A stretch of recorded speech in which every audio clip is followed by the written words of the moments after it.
Hi friends, welcome to our channel. இன்னைக்கு நம்ம ஒரு சூப்பரான லட்டு ரெசிபி தான் பார்க்க போறோம்.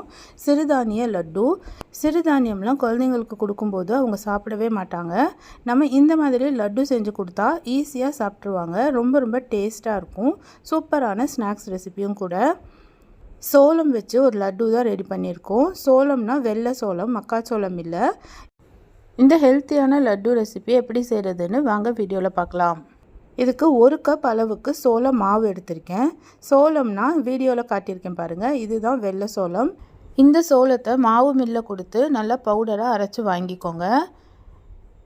இதை கொண்டு வந்த உடனே நல்லா வறுத்து நீங்கள் ஃப்ரிட்ஜில் ஸ்டோர் பண்ணிக்கலாம். நான் வறுக்காததுனால 1 கப் மாவு மட்டும் எடுத்து ஃபஸ்ட்டு நல்லா தனியாக வறுத்துக்கிறேன்.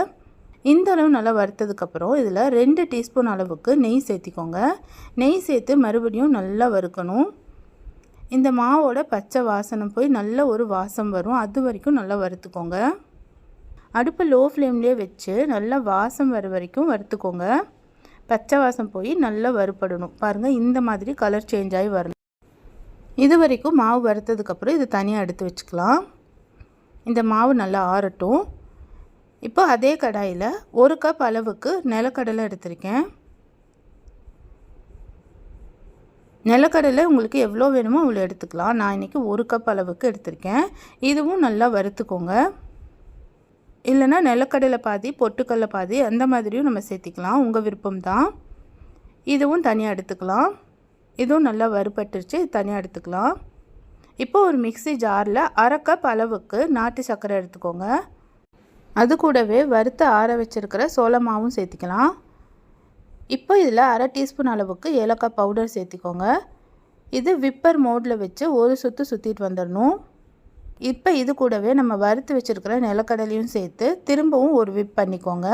ரொம்ப அரைச்சிடக்கூடாது. நிலக்கடலை சேர்த்துறதுக்கப்புறமேலு ஒன்றும் பாதியுமாக இருக்கிற மாதிரி பார்த்துக்கோங்க.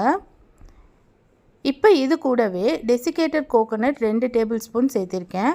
உங்கள்கிட்ட இந்த கோகோனட் இல்லைன்னா வெறும் வாணலியில் தேங்காய் துருவல் 2 டேபிள் ஸ்பூன் போட்டு வறுத்து அது கூட சேர்த்திக்கலாம். நல்ல வாசமாக இருக்கும்.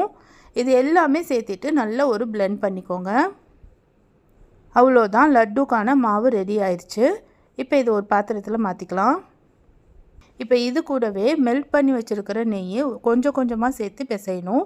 ஒரு 2 டேபிள் ஸ்பூன் அளவுக்கு நெய் தேவைப்படும். கொஞ்சம் கொஞ்சமாக சேர்த்து பிசையும் போது சூப்பராக லட்டு பிடிக்க வரும். இந்த மாதிரி ட்ரையான லட்டு வேண்டாம், கொஞ்சம் ஈரமாக வேணும் அப்படின்னு நினச்சிங்கன்னா காய்ச்சி ஆற வச்ச பாலை கொஞ்சம் கொஞ்சமாக தெளித்து நீங்கள் உருண்டை பிடிச்சிக்கலாம். ஆனால் அதை ரொம்ப நாள் வெளியில் வச்சு சாப்பிட முடியாது. இந்த மாதிரி செய்கிறத நீங்கள் ஒரு 10 நாள் கூட நீங்கள் வெளியில் வச்சு யூஸ் பண்ண முடியும். சிறுதானியம் சாப்பிடாதவங்க கூட இந்த லட்டுவை ரொம்ப விரும்பி சாப்பிடுவாங்க. அவ்வளோ டேஸ்ட்டாக இருக்கும். வாயில் வச்ச உடனே அப்படியே கரைஞ்சிரும். கண்டிப்பாக இதை நீங்கள் ஒரு டைம் ட்ரை பண்ணி பார்த்துட்டு எப்படி இருந்துச்சுன்னு சொல்லுங்கள். இந்த வீடியோ உங்களுக்கு பிடிச்சிருக்குன்னு நம்புகிறேன். பிடிச்சிருந்துச்சுன்னா மறக்காமல் நம்ம சேனலை லைக் பண்ணுங்கள், ஷேர் பண்ணுங்கள், சப்ஸ்கிரைப் பண்ணுங்கள். பக்கத்தில் இருக்கிற பெல் ஐக்கானையும் கிளிக் பண்ணிக்கோங்க. அப்போ தான் உங்களுக்கு நோட்டிஃபிகேஷன் வரும்.